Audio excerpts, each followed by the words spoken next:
اللہ الرحمن الرحیم رب اشرح لی صدری ویسر لی امری واحلل عقدۃ من لسانی یفقہوا قولی ربی زدنی علما ربی زدنی علما ربی زدنی علما۔ ترمذی کی حدیث ہے۔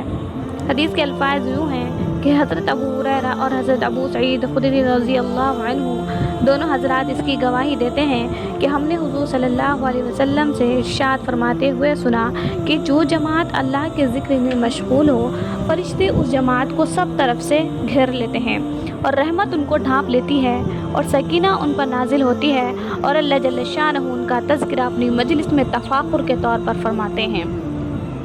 ایک اور حدیث میں حضرت ابو ذر غفاری رضی اللہ عنہ نبی اکرم صلی اللہ علیہ وسلم کا ارشاد نقل کرتے ہیں کہ میں تجھے اللہ کے تقوی کی وصیت کرتا ہوں کہ تمام چیزوں کی جڑ ہے، اور قرآن شریف کی تلاوت اللہ کے ذکر کا اہتمام کر کہ اس سے آسمانوں میں تیرا ذکر ہوگا اور زمین میں نور کا سبب بنے گا۔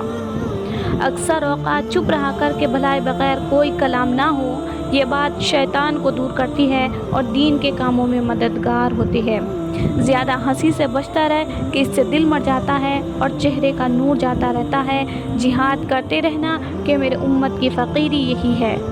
مسکینوں سے محبت رکھنا، ان کے پاس اکثر بیٹھتے رہنا اور اپنے سے کم حیثیت لوگوں پر نگاہ رکھنا اور اپنے سے اونچے لوگوں پر نگاہ نہ کرنا کہ اس سے اللہ کی ان نعمتوں کی ناقدری ہوتی ہے جو اللہ نے تجھے عطا فرمائی ہے۔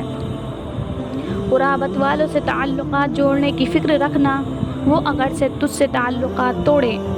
حق بات کہنے میں تردد نہ کرنا، وہ کسی کو کڑوی لگے۔ اللہ کے معاملے میں کسی کی ملامت کی پرواہ نہ کرے، تجھے اپنی عیب بینی دوسرے کے عیوب پر نظر نہ کرنے دے، اور جس عیب میں خود مبتلا ہو اس میں دوسروں پر غصہ نہ کرنا۔ اے ابو ذر، حسن تدبیر سے بڑھ کر کوئی عقل مندی نہیں، اور ناجائز امور سے بچنا بہترین پرہیزگاری ہے، اور خوش خلقی کے برابر کوئی شرافت نہیں۔ ایک اور حدیث میں آتا ہے کہ جب حق تعالی شانہ نے جنت کو بنایا تو حضرت جبرائیل علیہ السلام کو ارشاد ہوا کہ اس کو دیکھ کر آؤ۔ انہوں نے عرض کیا، یا اللہ، آپ کی عزت کی قسم، جو بھی اس کی خبر سن لے گا اس میں جائے بغیر نہیں رہے گا۔ یعنی لذتیں، راحتیں، فرحتیں، نعمتیں جس قدر اس میں رکھی گئی ہیں، ان کے سننا اور یقین آ جانے کے بعد کون ہوگا جو اس میں جانے کی انتہائی کوشش نہ کرے گا۔ اس کے بعد حق تعالی شانہ نے اس کو مشقتوں سے ڈھانک دیا۔ نمازیں پڑھنا، روزے رکھنا، جہاد کرنا، حج کرنا وغیرہ وغیرہ اس پر سوار کر دیے گئے کہ ان کو بجا لاؤ تو جنت میں جاؤ۔ اور پھر حضرت جبرائیل علیہ السلام کو ارشاد ہوا کہ اب دیکھو۔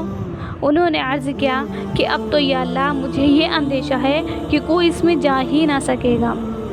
اسی طرح جب جہنم کو بنایا تو حضرت جبرائیل علیہ السلام کو اس کو دیکھنے کا حکم ہوا۔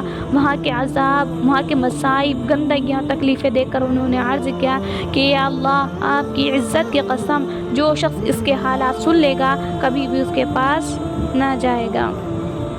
حق سبحانہ و تقدس نے دنیا کی لذتوں سے اس کو ڈھانک دیا۔ زنا کرنا، شراب پینا، ظلم کرنا، احکام پر عمل نہ کرنا وغیرہ وغیرہ کا پردہ اس پر ڈال دیا۔ پھر ارشاد ہوا کہ اب دیکھو۔ انہوں نے عرض کیا، یا اللہ، اب تو مجھے اندیشہ ہے کہ شاید ہی کوئی اس سے بچے۔ اسی وجہ سے جب کوئی بندہ اللہ کی اطاعت کرتا ہے، گناہ سے بچتا ہے، تو اس کے ماحول کے اعتبار سے جس میں وہ ہے قابل قدر ہوتا ہے۔ اسی وجہ سے حق تعالی سبحانہ اظہار مسرت فرماتے ہیں۔ بہت سی حدیثوں میں ذکر آیا ہے، وہ فرشتوں کی ایک خاص جماعت ہے جو اسی کام پر متعین ہے کہ جہاں اللہ کے ذکر کی مجالس ہو، اللہ کا ذکر کیا جا رہا ہو، وہ وہاں جمع ہوں اور اس کو سنیں۔ چنانچہ ایک اور حدیث میں ارشاد ہے کہ فرشتوں کی ایک جماعت متفرق طور پر پھرتی رہتی ہے اور جس جگہ اللہ کا ذکر سنتی ہے اپنے ساتھیوں کو آواز دیتی ہے کہ آ جاؤ، اس جگہ تمہارا مقصود اور غرض موجود ہے، اور پھر دوسرے پر جمع ہوتے رہتے ہیں حتیٰ کہ آسمان تک ان کا حلقہ پہنچ جاتا ہے۔